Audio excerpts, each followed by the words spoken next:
What dark secret did you discover about someone only after they passed away? Story 1. My grandfather was a cruel and abusive man his entire life. The family lived in deep poverty, very hand-to-mouth, and scraped for everything they had, which wasn't much. On his deathbed, he told my grandmother that he had been secretly hoarding money for decades. He had saved a couple of million. My grandmother then took herself on a trip around the world and then donated the rest of the money to a zoo. She gave none of it to her children. My grandparents had a fourth child who was born with disabilities. My grandfather insisted he couldn't have fathered a child like that and accused my grandmother of having an affair. He allowed the baby, who wasn't expected to live more than a few years, to come home, but demanded that my grandmother ignore him completely. My father and his siblings, all still young children themselves, became the baby's primary caregivers until he passed away in toddlerhood. My poor dad, between his childhood and Vietnam, he was so deeply messed up, he couldn't rise to the challenge of sticking around and parenting. But honestly, after everything he'd been through, I give him credit for never laying a hand on us. He tried his best, and when he realized he couldn't do it, he left.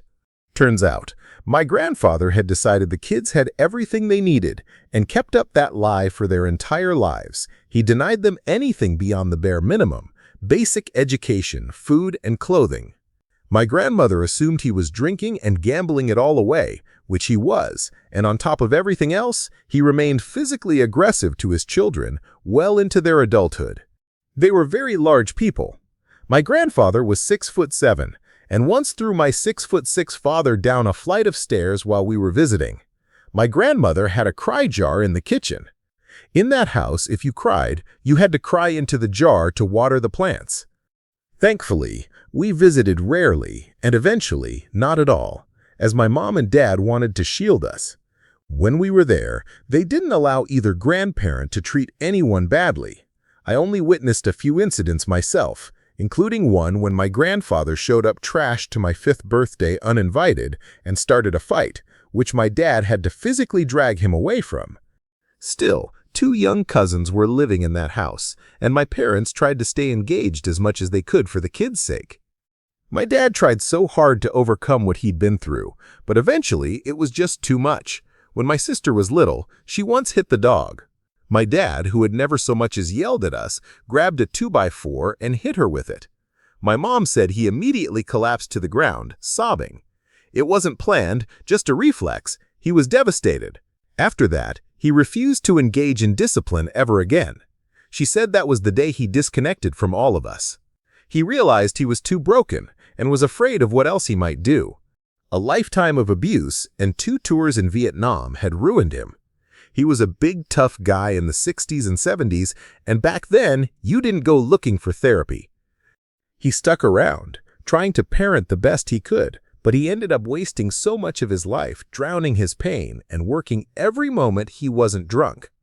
No pain if you don't stop moving. Before we continue, do us a quick favor, smash that like button and subscribe to support our channel. Story 2. I don't even know where to start with my grandpa. He was always a bit of a jerk, but I was surprised to learn just how much of one he really was. I never really asked why he and my grandma got divorced, but it turns out he was a chronic cheater and very abusive toward my grandma and uncles. He had been cheating on my grandma since day one, and she put up with it because she wanted her kids to grow up in a complete family. My oldest uncle refuses to even visit his grave because of how badly he was abused growing up and how he was treated as an adult. After the divorce, he married a second wife, and my family suspects he offed her. They went out fishing around midnight, and she fell into the water and drowned. I mean, accidents happen, but a few details make it suspicious. She couldn't swim and wasn't wearing a life jacket. My grandma was convinced he tried to off her on 2 separate occasions. The first time was when they were out swimming. He held her underwater long enough for her to nearly pass out. She only survived because she fought her way back to the surface. The second time was during a spontaneous hunting trip late one night. It was around 2 in the morning when he suddenly left the camper with his shotgun and called my grandma outside a few minutes later. When she stepped outside, she couldn't see him, and he didn't answer her calls. Suddenly, she got an uncontrollable urge to go back inside, like something bad was about to happen. He came back a few minutes later and never mentioned why he wanted her outside. She figured he must have had the gun on her but couldn't bring himself to pull the trigger. I can say for sure if these were actual attempts, but with everything else I've learned about him, he might have been more of a scumbag than I ever even realized. Story 3. My dad offed himself when I was 11. He had long-standing issues with all kinds of drugs, and I always had a soft spot for him because 1, he was my dad, and 2, I felt like my family just hated him because he did drugs, even though he wasn't that bad of a guy. I was strongly considering getting a tattoo to memorialize him when I turned 18. When I was 17, I found out that he used to essay my mom on a regular basis. She said he would literally corner her when she came out of the shower. He was also physically aggressive toward my brother. We have different dads, and while my mom was pregnant with me, actually on her due date, he pushed her down the basement steps. Those steps were the most jagged, stiff wooden stairs leading down to our concrete basement. Yeah, definitely didn't get that tattoo. Story 4. My grandpa, whom I was very close to, was a womanizer, and frankly, just a terrible man. He used to hang out at a village inn and got close to the waitresses there. He once offered help to a younger waitress who was struggling, but when she tried to pay him back with cash, he asked her to repay him in other ways. That shocked me, but as I learned more about him, it was the least horrible story I heard.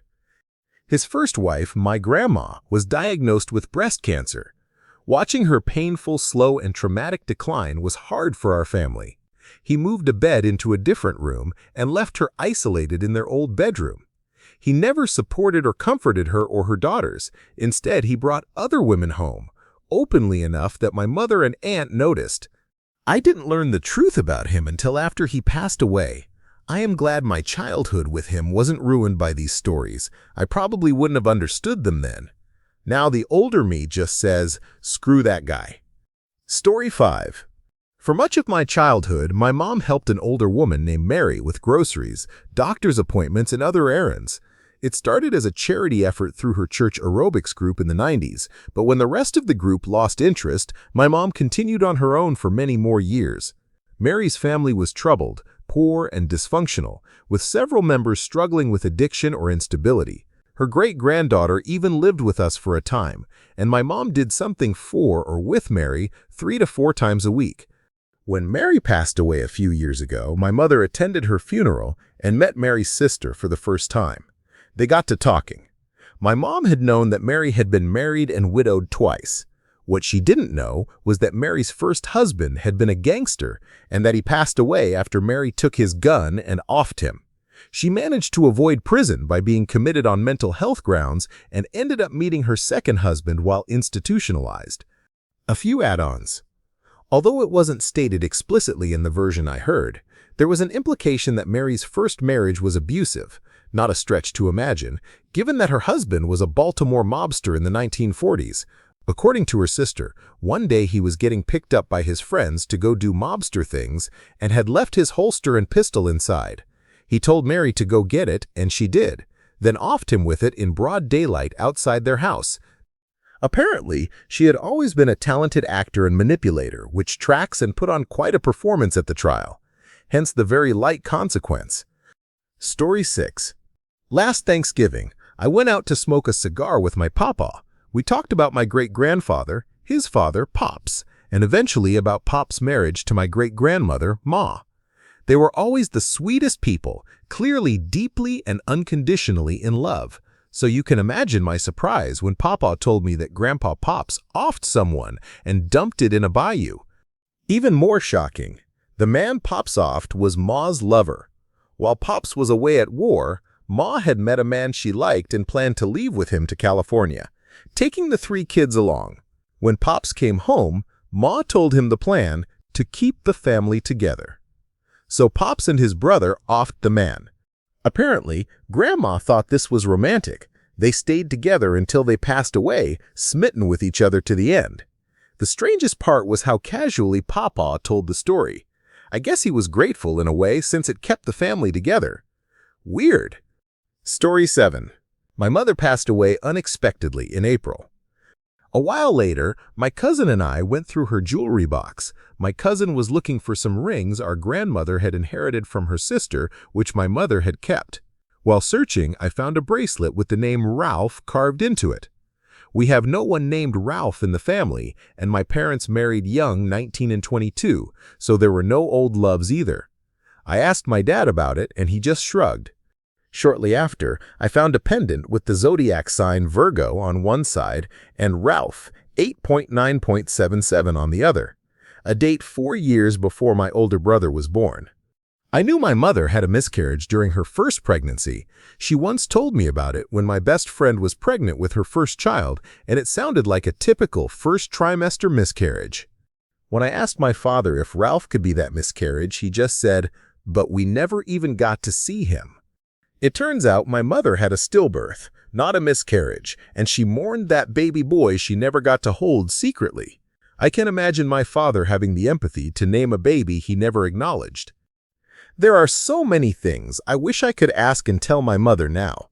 Did she ever forget Ralph? Did she remember his stillbirth on the anniversary, September 8th, 1983? And did my birth the next day bring her some comfort? Story 8. The secret I found was that my estranged husband was a PDF file and that he was bisexual. I knew he had hired S-workers during our marriage, but I found out that a number of them were men after he passed away suddenly in 2015. I also found out that the person I thought was a girlfriend was actually male. He loved Asian men who dressed like women, and he also was a cross-dresser. But I knew that before he passed away. I found pictures of him dressed up, and it shocked me. The pictures and videos were what broke me, and I still can get them out of my head. We never had a child together, but I had 2 sons. He had tried to have my oldest do questionable things for him, but my son refused. People loved him. His work dedicated plaques in his honor and even planted a tree in his honor. It makes me sick. They didn't know that he was a very sick person who hid it very well. Story 9. Not after the person passed away, but the day before. I was 16 when my mom came into the basement and asked me to go down the street to meet someone with her. She didn't want to go alone. This was pretty normal. My mom often met people for art supplies and whatnot. We ended up pulling into our old house, which my uncle had bought after we moved out. She said, I needed to meet someone. My uncle lived with an old man who helped him with farm work, so I assumed he was just renting him a room as payment. It turned out that old man was my biological grandfather. My mother had hidden him from me because he used to be physically aggressive towards her and my grandma. He kicked her out of the house when she turned 18, and she had to go to court to get her things. In court, he looked at the judge and said, "That's not my daughter, just a mistake." The day of the funeral, my mom came into my room and asked if I wanted to go. I declined. She said, "You're right." We sat on the couch and watched cartoons. To me, he was just a random man who passed away.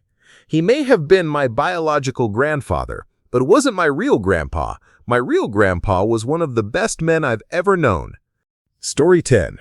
I found out at my father's funeral that I have a half-sister I didn't know about. Apparently, my father got his high school girlfriend pregnant in the early 1970s. I am not sure if he was with my mom at the time, but I wasn't born yet. Being an unwed Catholic pregnant woman in Nebraska back then, she gave the baby up for adoption. I was born a few years later. My dad left my mom when I was 2 or 3, and I barely knew his side of the family. We reconnected when I was in my 20s and met twice in person.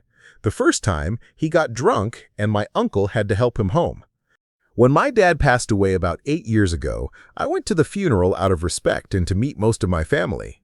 They asked if I'd read the obituary. I hadn't yet, so they warned me I might be confused when I saw that I had a sister. It turned out the baby mama had found her daughter after years of searching. My half-sister had a happy, healthy life with her adoptive parents and had even met my dad once before he passed away. Eventually, baby mama, my half-sister, and I connected on Facebook. I actually met her last year, and we found we had quite a bit in common. Story 11. Since she was about 2 years old, my grandmother had a very close bond with my cousin. She effectively raised her after my cousin's mother left when she was very young. When my grandmother passed away in 2011, most of us felt the loss deeply, but no one was more saddened than my cousin. A few years ago, my cousin discovered that her mother had actually tried to contact her for many years. She had often attempted to reconnect and even sent gifts by mail. What my cousin didn't know was that my grandmother had been blocking all contact between them for all those years. My cousin always believed her mother had abandoned her, but in truth, it was her grandmother's doing. Story 12. My grandmother's sister married a man twice her age after World War II. He passed away in the 70s, leaving her alone with no children. Later, she met someone who moved into one of her rental properties. They had an unusual relationship, not quite living together but doing all the things older couples do, except they never married. He took care of her properties and lived off his Navy pension. She was like a second grandma to me and my siblings, doing all the things nice grandmas do, even helping me buy a car. She fell ill, her health declined quickly, and then she passed away. The Navy guy had been planning to hand her properties over to a distant cousin, but she had left her estate to me to handle. With 3 little kids and a house of my own, I didn't want to manage 3-century-old houses in Florida, so I turned everything over to the cousin, never even got a thank you card. A few months later, the Navy guy passed away, a chain smoker, and we thought that was the end of it. But then we got a letter with some pictures from his wife. He had walked out on her in the 70s, leaving her with 5 boys. She had no idea where he was until she found his obituary online and my address somehow. She didn't want anything, just closure. The pictures showed his 5 sons, and they all looked just like that low-life jerk. We had no idea. He even lied about his age for some reason. Story 13. When I was a child, my father had 2 dogs, Nico and Pepe, both big German shepherds. We lived outside Boston in an apartment about 8 floors up on the water, so I imagined keeping up with 2 large dogs must have been tough. I remember my parents arguing about them, the messes they made, walking them in winter, and the 8 flights of stairs. One day, my father sat me down and explained they had to give the dogs up for adoption. He said one was going to the police department for training, and the other to the fire department for the same. Fast forward 20 years, Dad had passed from cancer, and I was going through old photos with my mom. I came across an old picture of Nico and Pepe. Now, as a 38-year-old man, I looked at my mother and asked, "So Mom, which dog went to the fire department and which went to the police department?" She half giggled and said, "Oh, that's what we told you when you were 5. We had those monsters put to sleep." To this day, I don't think I could ever own a dog again. Sometimes the easiest thing to tell a child isn't the best thing to tell them. Thank you, Dad, for the beautiful lie. Story 14. I actually discovered more about my father after my mother passed away than I ever knew before. It turns out he was randomly chosen to lead an international anti-drug operation when he was about 34. He took the job seriously, commanding many missions where he had to track down criminals and shoot it out in the streets. The bandits, including some corrupt police, hunted him down, tagging him as an enemy of the crime organization. In the end, he managed to dismantle the whole operation, and it no longer exists. Today, he openly talks about it and says the reason he didn't take us to nice places, why my mother was always afraid to drive, and why people were often rude to them when I was a kid was because of this group. Crime was so deeply rooted in the city that they brainwashed everyone into thinking my parents were the criminals. This, of course, led to some physical attacks. It sounds like a movie, and I know my father didn't tell me everything. It creeps me out that all this was happening, yet they kept it hidden for so long.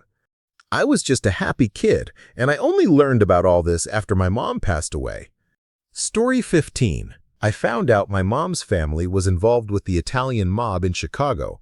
Not her parents, but her uncle was part of it. I also learned she was STD'd by a different uncle. He would call her fat and make her feel worthless, which led to anorexia. That eventually caused complications, and she offed herself 7 years ago. She was a rotten person and an awful mother, but it's hard for me to hold it against her now. I am glad I wasn't raised by her. I am sure I'd be much more miserable and repressed if I had been. Still, I wish she'd left my life for a reason other than death. Story 16. My mother had dementia. One day, my sister visited the care center, and my mom told her a story about having an affair early in my parents' marriage. She said she got pregnant by this man and that my sister had a different father than the one she grew up knowing. She also mentioned groups of men with briefcases pacing outside the memory care unit and believed my sister's garden tomatoes were having a bad year because of the Mayan calendar. We laughed and shared the story with my aunt, who then said, "Oh yes, that's true. My mother, who taught Sunday school, had an affair in the 60s, got pregnant, and my dad knew about it. He stayed married to my mom, never told us, and no one ever mentioned it. Mom wouldn't name the man, but eventually found a photo. Thanks to Google, we learned he had lived within a few miles of us, no matter where we moved. We moved several times for my dad's job, but it turned out he was trying to put distance between my mom and this man. My parents eventually divorced, but my mom focused all blame on my dad. After she passed away, we did a DNA test that confirmed that my sister and I are half-sisters." Story 17. I guess it's not exactly dark, but apparently my grandfather's middle name was secretly Ralph. He was 80 years old when he passed away and had lived with us for years. All that time he insisted very emphatically that he didn't have a middle name. As far as any of us knew, he never used one for anything. I assume my grandmother must have known since she handled all their legal paperwork, but she passed away before anyone else found out and took the secret to her grave. Even my parents only learned the truth when they went to execute his will and saw a middle name printed on the death certificate. Then they started finding it on other documents too. It was just such a strange revelation. No one still alive has any idea why he lied about it for so long. Maybe not a dark secret exactly, but he sure acted like it was. Story 18. My mom had quietly squirreled away a high five-figure sum in a hidden account that was technically in my older brother's name, with her listed as the trustee. He was well into his 30s and already doing well financially at the time. We believed the money was intended for her to use once she and my dad eventually divorced, something most of us assumed would happen once all the kids were out of high school. So how did my dad not notice? Well, around that time, my mom had breast cancer, not long after my brother was diagnosed with epilepsy. My dad just assumed the money disappearing from their joint accounts was going toward medical expenses. Long story short, when we found out, it caused a massive rift in the family. My brother is actually only my half-brother, and he sided with my mom. My dad felt the money rightfully belonged to him. Everyone in the extended family thought he was being an a-hole about it, but that's not surprising, since the only extended family nearby was from my mom's side. Personally, I felt my dad was justified. He was close to retirement and could have used the money more than anyone. Ironically, my brother didn't even want the money. He suggested splitting it evenly among the siblings, excluding himself, thinking it was the fairest thing to do. I told him that if he went through with it, I'd just be giving my share back to our dad anyway. In the end, my father put up enough of a fight that my brother relented and gave him the money. Most of my extended family hates him now. I honestly don't get it. It really sucks, so much fighting over money, and the younger people who might have benefited had no idea any of it was even happening. Edit. Just to add, my mom was a very kind person and not an a-hole. Aside from this situation, she was doing what she thought was best to secure her future. Did she make the right choice? Absolutely not. But at this point, it doesn't matter anymore. Story 19. My grandfather served in Korea. After he passed away, we found some old pictures of an unnamed Korean woman among his belongings. My family was shocked and a little disturbed. He had always been faithful to my grandma for as long as anyone could remember. But after thinking it over, it doesn't really make sense. He served before he met my grandma, so there was no affair. You'd think my mom and aunts would realize that. Maybe they were upset simply because he kept the pictures. It seems like a pretty tame reason considering their reactions. Story 20. When you die, your secrets really do come out. Here's a funny one. My best friend's husband passed away unexpectedly just 5 months after they got married. He was only 31. I helped her pack and sell their stuff, and I was nervous about what we might find. I'd cleaned up after a death before, and there's always some secret revealed. I worried that his might be something bad. Nope, he just passive-aggressively hoarded lighters. Both he and my best friend smoked, and they usually just had one lighter between them because they were so disorganized. But he had at least 30 lighters tucked away in the garage. It was hilarious and gave us some much-needed laughs. Story 21. My grandfather was a sailor, a cook in the Canadian Navy. While in port in the Caribbean, he and a friend spent time exploring the island and the local women. A few years before he passed away, he showed me a picture of himself in uniform with a woman and a child. That child was one of his. When he passed away, I inherited his big trunk of military stuff. At the bottom, inside a wallet, I found another picture. This one with 2 more kids and a woman. My grandfather had 3 families that my mother never knew about. Story 22. My grandma was a lovely, sweet, chubby old lady who made amazing meatballs, but apparently she was a total badass when my dad was a kid. When she was working 3 jobs and couldn't take care of him herself as a single mom, she let her sister watch him. But my great-aunt tried to keep my dad for herself. She moved away with him without telling my grandma and cut off communication. Grandma wasn't fooled. She caught wind of what was happening and showed up for a surprise visit. Then basically, she took my dad back when her sister wasn't looking. The 3 of them got into a taxi and just drove off. They got away fast, so fast in fact, that they were out of the country the same day. Turns out my grandma was edgier than I ever imagined. I didn't know any of this until after she passed away. I also learned that she was told she would die of cancer just 2 months after I was born. But through sheer willpower and a healthy diet, she survived until I was 13. I never knew she had cancer the whole time. No one told me, and she never showed it. Story 23. I volunteer at a research library as an amateur genealogist, so I have so many stories finding all the skeletons in the closet. One of my favorites involves a woman searching for info about her great-aunt. She'd been told the aunt ran away from home at 16 and was never seen by the family again. Turns out, the aunt was actually jailed for stealing a large sum of money from her brother. While in jail, it came out that she'd secretly married a man wanted as part of a ring stealing silver cutlery from fancy hotels. That was her 3rd marriage, and she was only 20 and Catholic, so her family cut her off. She eventually moved across the state and remarried twice before finally marrying a farmer. They stayed together for 18 years until she passed away. Oh, and the great-uncle my client had been told passed away of the flu? He was actually offed on his front porch during a fight over a beer bottle. Also, so many people had 2 families. Tons of secret adoptions, lots of moving around for less than savory reasons. Genealogy is fascinating stuff. I guess I mostly deal with things that weren't secrets at the time, but are now. Story 24. I found out my dad was Black Ops for the U.S. Army between 1958 and 1962. As a child, he told me he was only in recon and had broken his neck in a training exercise. As I got older, I noticed some of the dates and locations he mentioned didn't quite add up, but I didn't think much of it. When I was about 18 or 19 and considering joining the Army, I had a conversation with him.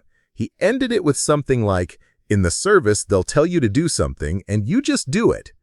He passed away when I was 21. The next summer, my mom asked if he had ever told me about what he did. I said he'd only mentioned training missions and such. Then she told me that one night while they were dating, he came to her house drunk and crying. He said that during his service, he'd been involved in several missions. One of them involved being airdropped into a country, breaking into a political leader's compound, and offing him in his bed. She recognized the name from the news but couldn't remember exactly who it was. After that night, he never spoke of it again. I didn't fully believe my mom, so I asked my uncle. He responded, "Why would you want to dig into the past? He didn't tell you things for a reason." I let it go. Then one night, while we were drinking, he started talking about it. He didn't know exactly who my dad offed, but he knew about a few missions where my dad blew up radio towers. During one jump, his parachute was shot, and he either fell and broke his neck or got caught on something and fell because of that. I've been wondering ever since who my dad offed and what he was involved in. My mother said the thought of offing people in their beds haunted him for the rest of his life. Story 25. My friend passed away. The official announcement was that he drowned in shallow water, but after going to the funeral and talking with some other friends, one of the girls he was very close to confided in me that he was incredibly high when he passed away. She had been texting him right before it happened. Because of provincial rules and the timing, his family didn't receive the information until 2 weeks later. I am convinced his parents don't know he was high. It feels like something that should stay between me and her. We both want to protect his memory for his family. It was such a sad day. He was one of the happiest people I knew, but he made one wrong choice while all alone and hit his head on a rock. So much potential, just gone. Story 26. My boss at my first job was a donor father to a lesbian couple he was friends with.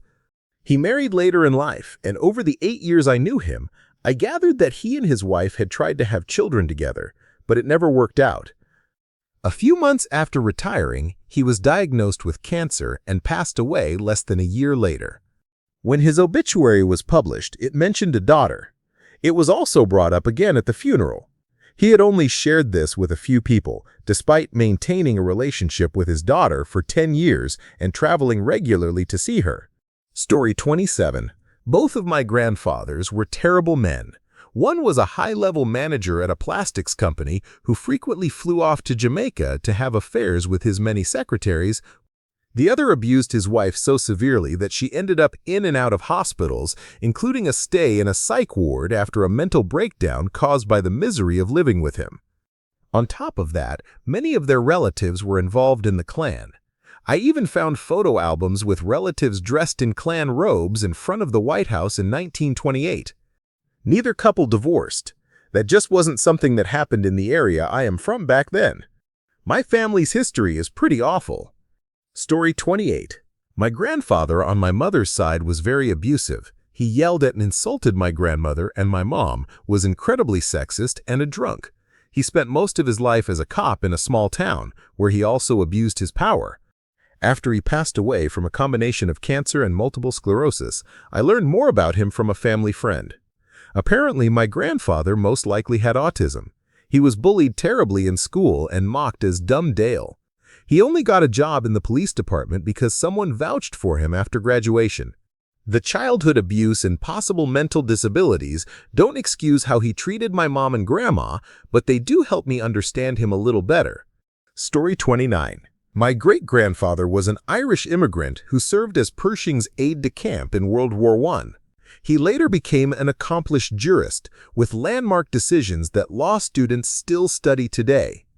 But he was also a violent drunk who kept a live-in mistress considered part of the family, while his wife, a French refugee and orphan less than half his age, was desperate for care and stability.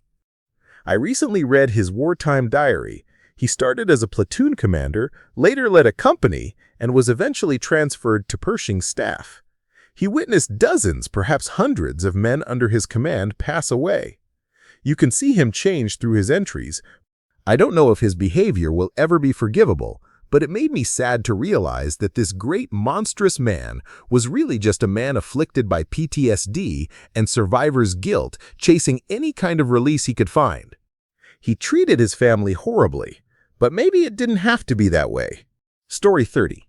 An amazing secret my Opa grandfather shared with me before he passed away. My mom's family is Dutch, and my grandparents grew up in the Netherlands during World War II. My Opa told me he used to steal supplies from Nazi camps. A little backstory. When my Opa was 14, he came home from school to find his house bombed by the Nazis. As he watched it burn, he had no idea if any of his 9 siblings or parents were inside or even alive. He told me that he and his friends had 2 ways of stealing from the Nazis. Their main method was catching up to supply trains, breaking the locks, and throwing off heavy machine guns, small automatic weapons, and other supplies. After the train passed, they would return to collect everything they'd taken. The second method was far riskier.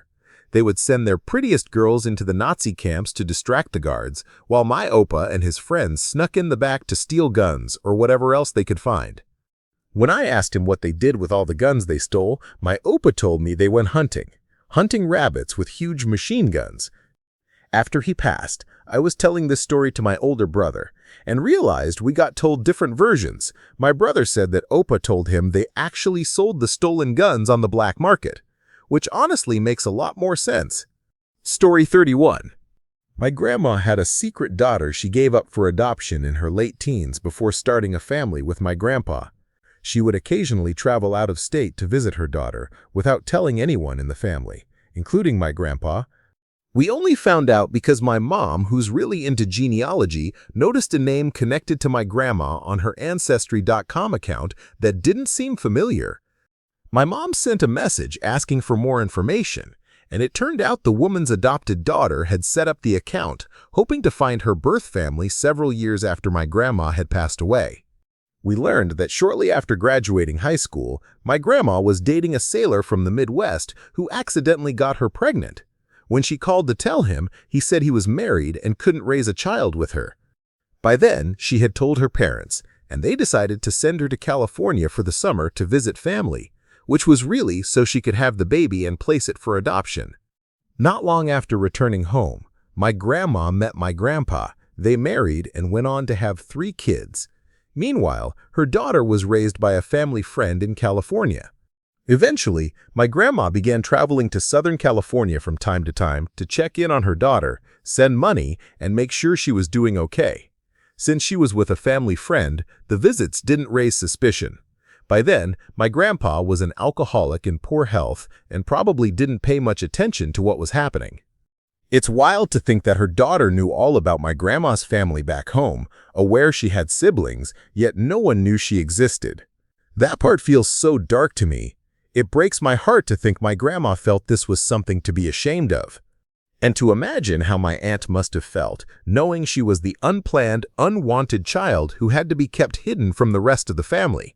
It's a sad situation all around.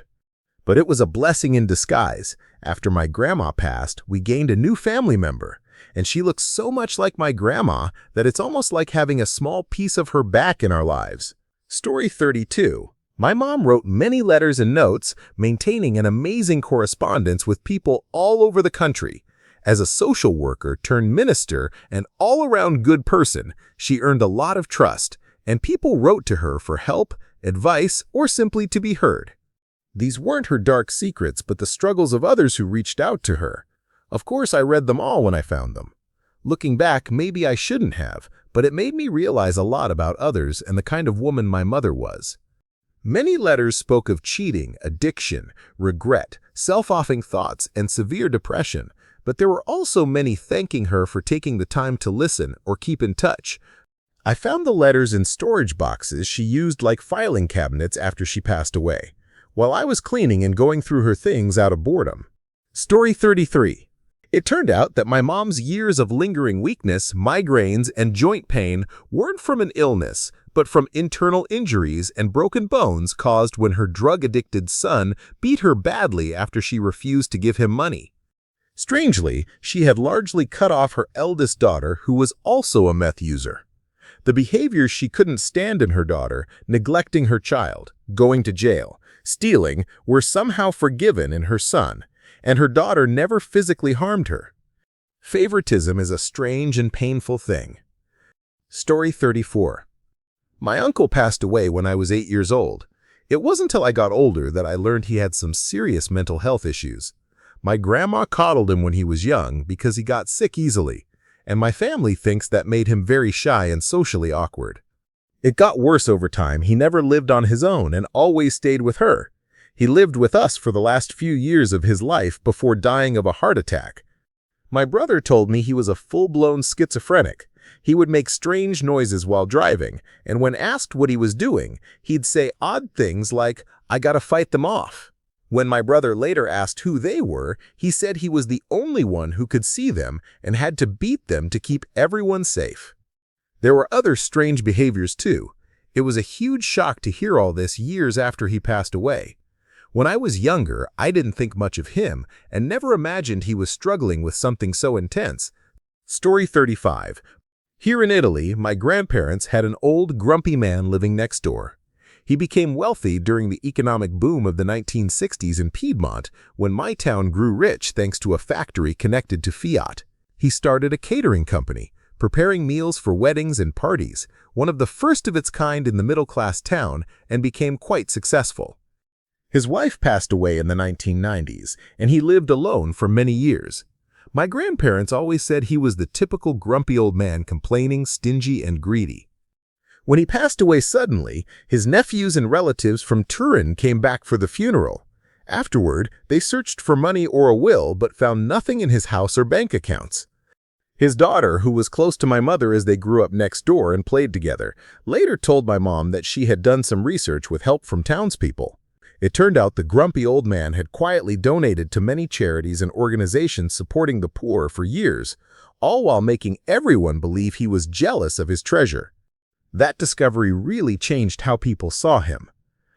Story 36. I learned my grandfather was the only decent member of my family. Almost exactly 1 year ago, my grandfather passed away. He left his land and belongings in a trust for my father and 5 uncles. Immediately, they dove in and tore everything apart. They signed off to sell the land. One uncle's house burned down, something I suspect was intentional, while he was on vacation, and now he's buying the land for pennies. None of them had anything to do with my grandfather while I was alive. He practically raised me during my early childhood and taught me to be a good man. I am not sure why he didn't teach anyone else in the family. The most popular uncle took the flag after taps, not the eldest. My cousin stole my grandfather's prized shotgun, and when it was found under his bed, he claimed he was holding on to it for me. Not that I mind them hating me, but seriously. That same cousin was the only one mentioned in the will outside the trust. He used his dad, who helped draft the will, and paid the lawyer to put in writing that he would get the wood shop, which belonged to one of my other uncles and was built and equipped decades ago.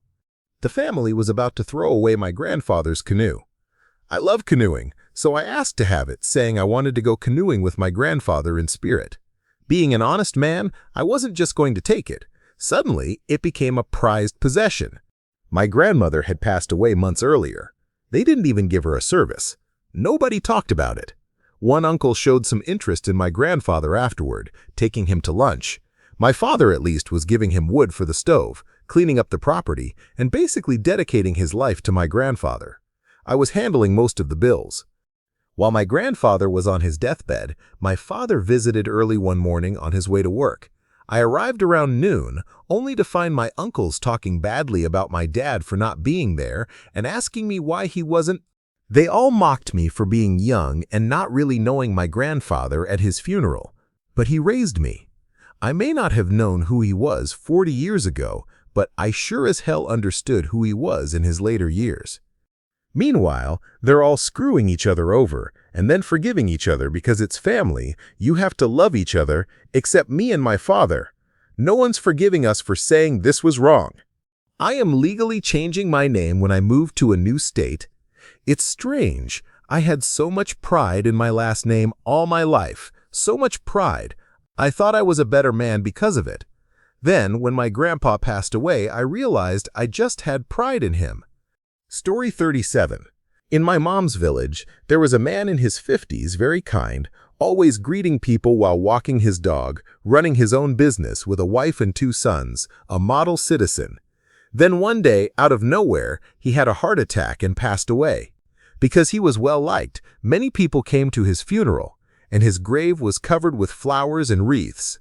One wreath read, "In love, forever your daughter."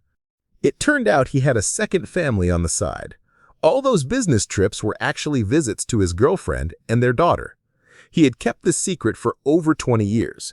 The funeral was unforgettable, the widow shouting insults at the coffin, the girlfriend and daughter standing awkwardly to the side, and the sons completely confused. Ah, the joy of small-town life. Story 38. When I was 18, my boyfriend passed away in a car accident late at night. We had been out drinking, and I had decided to stay at a friend's house instead of going home with him as planned. For once, he wasn't even that drunk when it happened.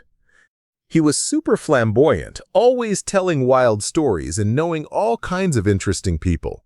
We, his friends and I, assumed he exaggerated a bit, but most of his stories seemed true. He often talked about his best friend who lived next door and the crazy antics they got up to, but I never really met her properly. After he passed away, I reached out to her and found out they barely knew each other beyond being friendly neighbors.